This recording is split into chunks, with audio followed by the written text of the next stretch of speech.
झोपून कोण येतं?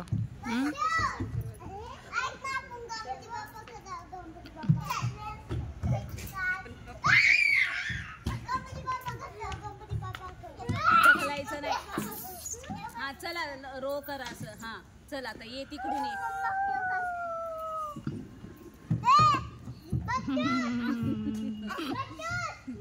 असं असं.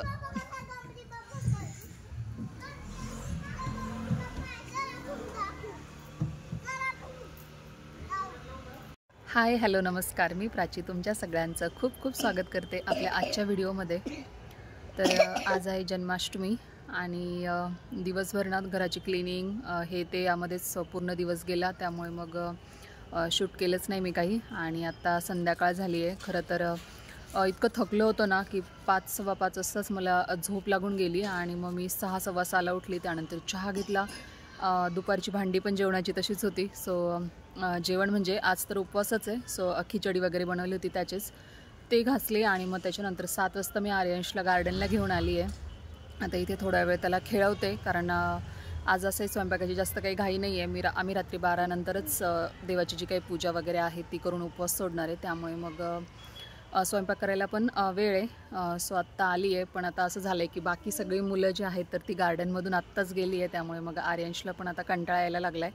कोणीच नाही आहे खेळायला त्यामुळे. आणि हे बघा इथे एकट्याचंच त्याचं काय चालू आहे. बाबू काय करते? आणि आर्यांश आमचं आता गार्डन क्लीन करतोय. हो ना बेटू? हां. तर आता घरी जाणार आहे आणि मग माझी देवपूजा आहे ती करेल. त्यानंतर जेवण बनवायला घेईल आणि मग जी काही जन्माष्टमीची पूजा आहे तर ती 11 साडे 11 वाजता मग मी करायला घेईल. आणि जे काही आहे ते मी तुमच्यासोबत शेअर करते. सो तुम्ही आपला व्हिडिओ असाच कंटिन्यू करा. तर इथे हा आहे मार्तंड आणि आमच्या सोसायटीमध्ये ना हे गणपती घेऊन येतात.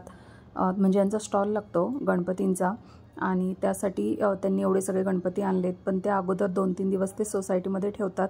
इन केस जर सोसायटीतल्या कोणत्या लोकांना गणपती घ्यायचा असेल तर तुम्ही मग तो इथे बुक करून ठेवायचा आणि मग बाकीचे जेवढे काही गणपती आहेत तर मग ते स्टॉलला घेऊन जातात विकण्यासाठी.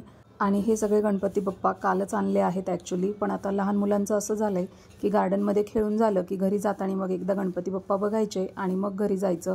कालच आर्यांश खूप रडत होता आणि जेव्हा हे सगळे गणपती बाप्पा त्या गाडीमधून खाली ठेवत होते त्यावेळेस तो सगळ्या बाप्पांचं दर्शन एक एक करून घेत होता आणि नंतर मग हट्ट करत होता की मम्मा एक तरी गणपती बाप्पा घे, छोटा तरी घे, असं त्याचं चालू होतं. पण त्याला सांगितलं की नाही आत्ता आपण नाही घेणारे गणपती बाप्पा, आपण नंतर घेऊया. कारण मी इथे पुण्यात गणपती बाप्पा नाही बसवत आणि माझ्या सासरी पण नाही बसवत. पण माझ्या माहेरी गणपती बाप्पा बसवतात. पण आर्यांशने इतका हट्ट केला ना की मग विचार केला की जेव्हा आपलं स्वतःचं घर होईल त्यावेळेस मग आपण गणपती बाप्पा बसवायला चालू करूया. तर आता घरी आली, फ्रेश झाली, देवपूजा वगैरे सगळं काय होतं ते केलं आणि मग त्यानंतर ना मला पनीरची भाजी बनवायची होती. तर आज म्हटलं की थोडी सात्विक पद्धतीने जी आहे तर ती पनीरची भाजी बनवूया आणि त्यासाठीच हे सगळं प्रिपरेशन केलेलं. तर पहिल्यांदा सगळे जे काही थोडेफार खडे मसाले आहेत तर ते मी घेतले. त्यानंतर कॅप्सिकम म्हणजे शिमला मिरचीची प्युरी करून ठेवली आहे आणि काजू आणि मगजच्या ज्या बिया आहेत तर त्या 15-20 मिनिट पाण्यात भिजवत ठेवल्या आहे. त्यानंतर टोमॅटो प्युरी केली आहे आणि बाकी ग्रीन पीज वगैरे घेतलं आहे. आता हे ग्रीन पीज जे आहेत तर ते फ्रोझन आहेत त्यामुळे मग ते शिजायला पण बरे पडतात. तर इथे बघा कढईत मी थोडंसं तेल तापायला ठेवलं आहे आणि बाकी ना दाल राईसचा वगैरे पण माझा कुकर लावून झालेला होता. त्यासोबतच कणिक पण मी आल्यावरतीच भिजवलं होतं. आता वेळ होता जेवण बनवायला त्यामुळे मग म्हटलं चला भाजी करून घेऊया, तोपर्यंत कणिक वगैरे पण छान भिजेल. तर आता मिक्सरच्या भांड्यामध्ये जे काही आपले काजू आहेत, मगजच्या बिया आहेत त्या घातल्या आणि थोडंसं पनीरचे क्यूब्स टाकलेत जेणेकरून ना ग्रेव्ही जी आहे तर ती छान रिच होईल त्यासाठी. तर पहिली ह्याची प्युरी करून घेतली आणि तेलामध्ये थोडेफार जे खडे मसाले आहेत तर ते घालून घ्यायचे. 2 तमालपत्र मी इथे टाकलेत आणि हे छान ह्यांची फोडणी झाली की मग त्यानंतर जी काही आपण पेस्ट बनवली आहे काजूची वगैरे तर ती घालायची आणि 2-3 मिनिट छान ही फ्राय करून घ्यायची. कारण हे काजू आणि मगजच्या बिया ज्या आहेत तर हे सगळे इन्ग्रेडियंट्स मी जे घेतलेत प्युरीज तर त्या सगळ्या कच्च्या आहेत. त्यामुळे मग त्या सगळ्यात छान फ्राय करून घ्यायच्या, नाहीतर मग त्याचा असा एक कच्चा वास येतो किंवा टेस्ट येते त्यासाठी. तर त्यानंतर टोमॅटो प्युरी घातली आणि सेम ती पण 2-3 मिनिट छान फ्राय करून घेतली. त्यानंतर जी काही मी सिमला मिरचीची पेस्ट बनवली होती तर ती घातली आणि आता हे सगळं मी एक 4-5 मिनिट तेल सुटेपर्यंत छान फ्राय केलं आहे. बघा तुम्हाला दिसत असेल की हलकंसं तेल सुटलं आहे. आणि आता एका वाटीमध्ये थोडीशी हळद, लाल तिखट आणि माझ्याकडे किचन किंगचा मसाला होता तर तो घेतला आहे आणि सोबतच काश्मीरी लाल मिरची पावडर छान कलर येण्यासाठी. तर हे एकदम थोड्याशा पाण्यामध्ये ना त्याची पेस्ट बनवून घेतली आहे. खूप जास्त पाणी घालायचं नाही आहे. तर हे मी त्याच्यामध्ये टाकलं आहे आणि हे पण छान आता फ्राय करून घ्यायचं 4-5 मिनिट. कारण पनीरच्या भाजीमध्ये ना जेवढे आपण जास्त चांगलं फ्राय करू तेवढी त्याची टेस्ट जी आहे ना तर ती रिच येते आणि कलर पण खूप छान येतो. त्यानंतर आता बघा छान माझं फ्राय करून झालं होतं मसाला. त्यानंतर मग याच्यामध्ये मी ग्रीन पीज ॲड. आता अशी पनीरची भाजी मी पहिल्यांदाच बनवते आहे. मी यापूर्वी अशी कधीच बनवली नव्हती. म्हणजे आपण कांदा आणि लसणाशिवाय तर भाज्या इमॅजिनच करू शकत नाही असं होतं. पण पहिल्यांदा बनवली आहे. सो विचार पण करत होती की तुमच्यासोबत रेसिपी शेअर करू की नको. पण खूप छान ही भाजी बनली होती. तुम्ही नक्की ट्राय करून बघा. मी थोडंसं त्यात पाणी ॲड केलं आहे आणि परत थोडंसं फ्राय करून घेतलं 1-2 मिनिट आणि त्याच्यानंतर मग जेवढं पाणी पाहिजे आपल्याला भाजीला तर तेवढं घातलं आहे आणि छान उकळी आल्यानंतर त्यामध्ये पनीरचे क्यूब्स मी ॲड केलेत. आता ह्याच्यामध्ये ना थोडंसं मीठ घालायचं आणि हलकीशी साखर घालायची जेणेकरून खूप छान ही भाजी लागते. आणि आता मी गॅस बंद करणार आहे. थोडा वेळ झाकण वगैरे ठेवून एक 5 मिनिट शिजू देते आणि त्यानंतर मग मी गॅसची फ्लेम ऑफ केली.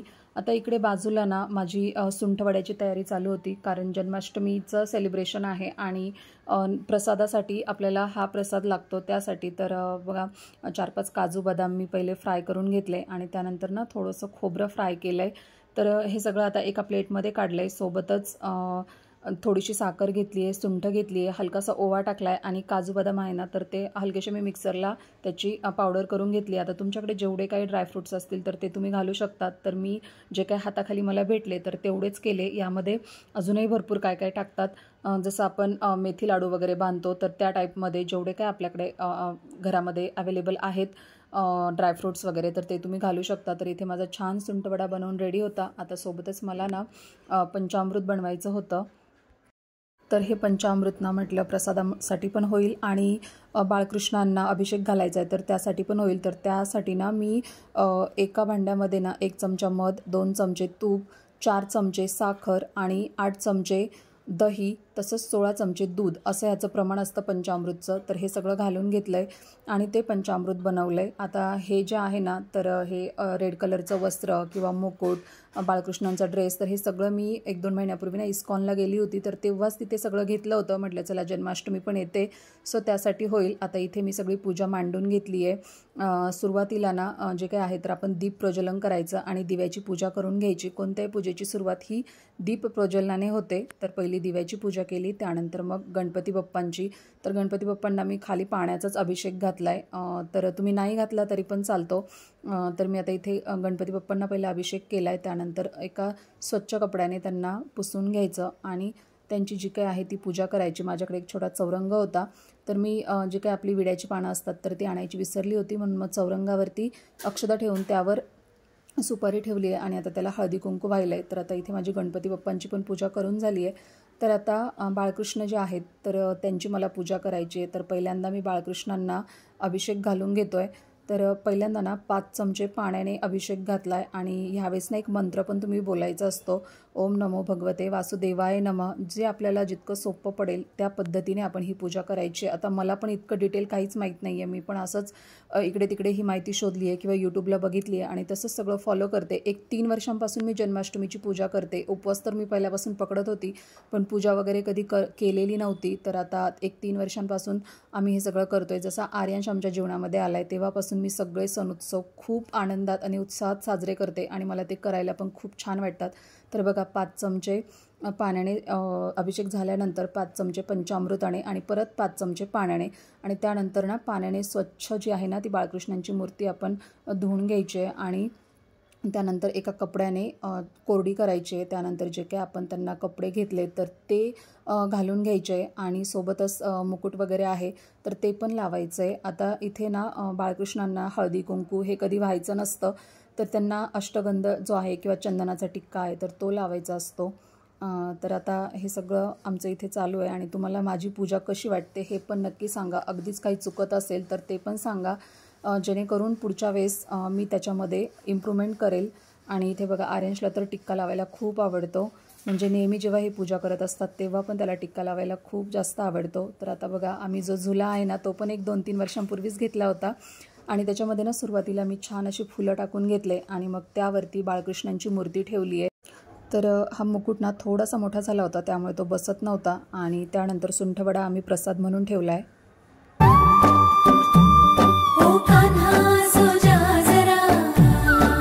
तर आता बाकी पूजा झाल्यानंतर मग आम्ही इथे आरती केली आणि जो काही श्रीकृष्ण जन्माचा पाळणा आहे तर तो आम्ही मोबाईलवर लावला आहे.